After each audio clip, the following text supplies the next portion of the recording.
The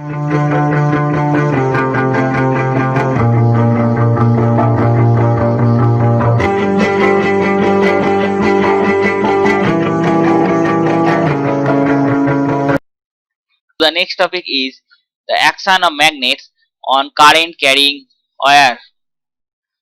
So in this topic, Lorentz found that a charge moving in a magnetic field in the direction other than the direction of the magnetic field experiences a force that is called Lorentz force. That means when a charge is flowing through a magnetic field but the direction of the motion of the charged particle is other than the direction of the magnetic field, that means they are moving not in the same direction of the magnetic field, then it will feel a force. That means if a charged particle is moving along the magnetic field, then it will experiences no force, but if it moves other than the direction of the magnetic field lines, then it will feel a force.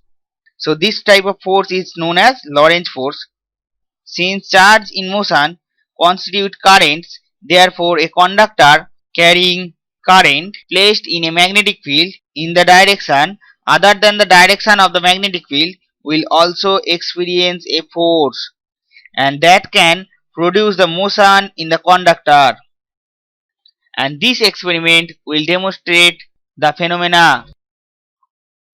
So as you can see, a conductor is placed and it is connected with a battery, and when the key is pressed on, a current will flow through the conductor, and the current means the flow of charge. So the charge particle will flow through this conductor, and if this charge particle placed in a magnetic field, then it will feel some force, that is Lorentz force, and due to the experiencing of Lorentz force, the conductor will displace from its initial position like this. So from this experiment we observe that when no current flows in the wire, no forces act on the wire. Number 2, when a current I is passed through the wire, then it will feel a force acts on the wire in the direction perpendicular to the both direction of the current and direction of the magnetic field. And number 3, if the direction of the current through the wire is reversed by interchanging the terminals of the battery, the direction of the force will also reversed. That means it will deflect in the left side. On reversing the direction of the magnetic field, the direction of the force will also inverse. That means if we invert the magnet, that means south pole will be in the up direction and north pole will be in the bottom position. Then the magnetic field line will be in the upward direction, and in that case the rod will be deflected also in the left side. So the direction of the motion of the current carrying conductor placed in a magnetic field is obtained by the Fleming left hand rule. So what says the Fleming left hand rule? If we place our three fingers, that is middle finger, forefinger and thumb, in mutually perpendicular direction, then middle finger will represent the direction of the electric current, forefinger will represent the direction of the magnetic field, and the thumb will represent the direction of the force as it is stated here. So you can just remember this law by starting from the middle finger, then forefinger, then thumb finger. Then we can abbreviate it: electric current as E, magnetic field as M, and force as F. So we can write it as E, M, F. So we can easily remember that E stands for electric current, which is represented by our middle finger. M means magnetic field, which is represented by our forefinger, and F means force, which is represented by our thumb. So in this case, if we apply the Fleming left hand rule, then our forefinger will be placed in the downward direction, and as the current flowing through the conductor towards us, so the middle finger will be towards us or outward from the screen of the mobile, and our thumb will be directed in the rightward direction. So the force felt by the conductor will be in the right side. So the conductor shifts towards the right side. Now this is a diagram of Barlow's wheel, and mathematician Peter Barlow, he invented this motor which will rotate when we flow current through the Barlow's wheel.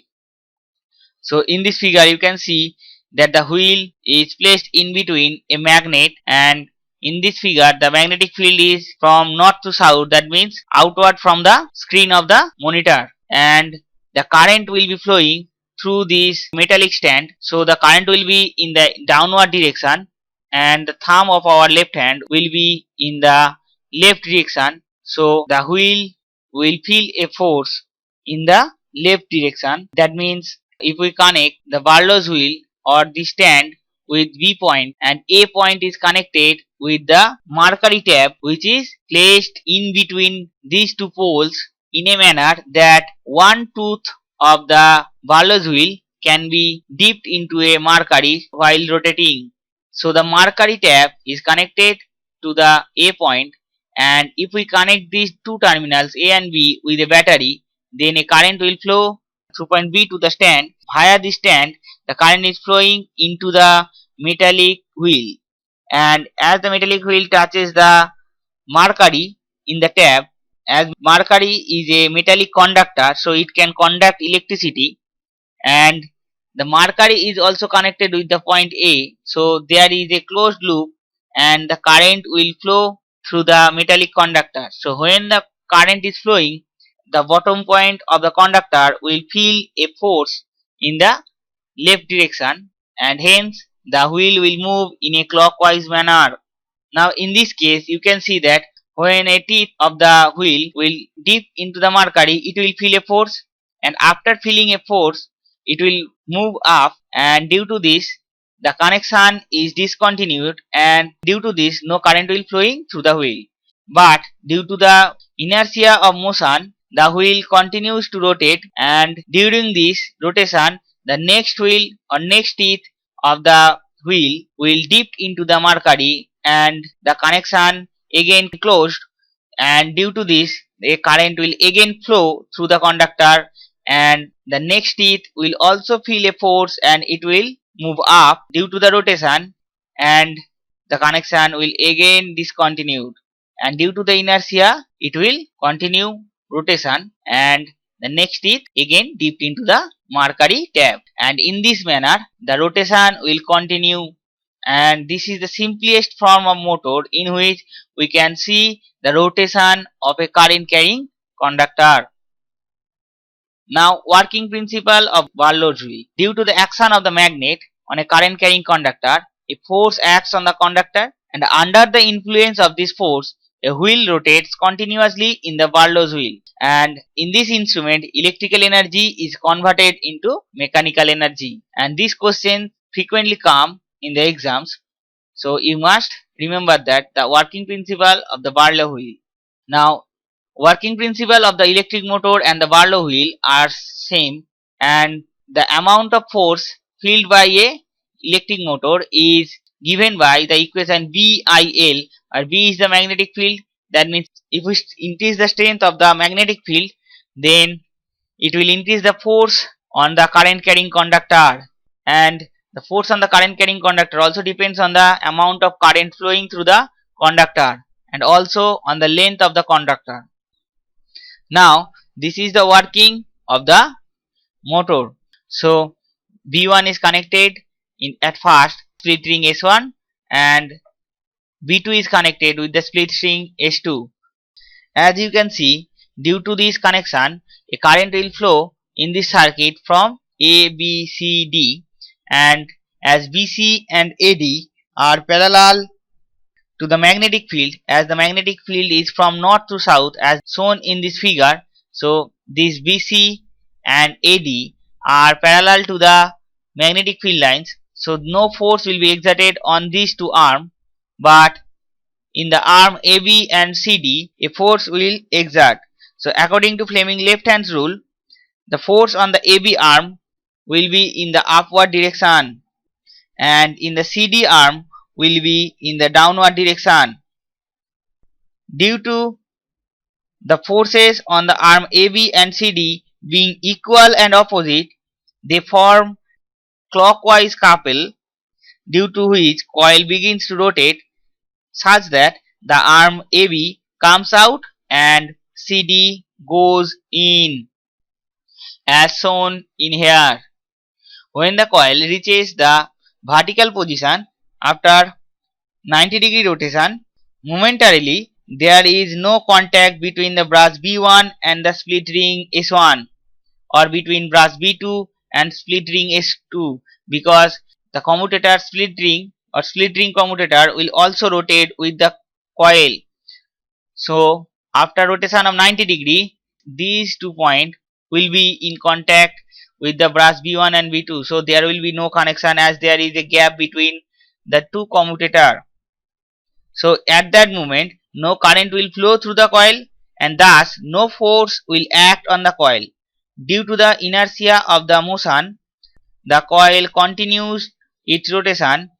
As the coil passes from its vertical position, the split ring S1, that is this split ring, will come in contact with brush B2, and while the split ring S2, that is this split ring, will come in contact with B1, and with the inversion of the coil, this point will be D and this point will be C. So along the DC, the current will also flow in this direction as shown in the figure. So in this side, the current will flow from B to A, and this will connected as previously with the B1 commutator. So as you can see, direction of the current is unchanged in the coil.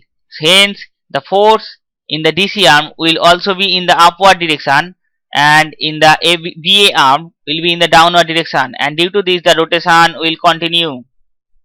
The function of the split ring in the commutator, that is, you can see here the commutator is splitted, that means there is a gap between 2 commutator, that is 2 D-shaped commutator are used, and this is known as split ring as it is split from its middle. So the function of the split ring commutator is whenever the coil passes from the vertical position, that means from the 90-degree or 270-degree position, the direction of the current through the coil has to be reversed, so that the coil continues to rotate in the same direction. That means initially in this side the current will be flowing in this direction, and in this side the current will be flow in this direction, but after rotation this side will reach in this position, and due to this the direction of the current needs to be also rotated. Otherwise the rotation of the conducting coil will stop. Due to the rotation of the coil, the direction of the current through the coil has to be reversed, so that the coil continues to rotate in the same direction. This is achieved by the 2 split ring S1 and S2 of a conducting ring, which reverses the direction of the current in the coil. So they are called split ring commutator.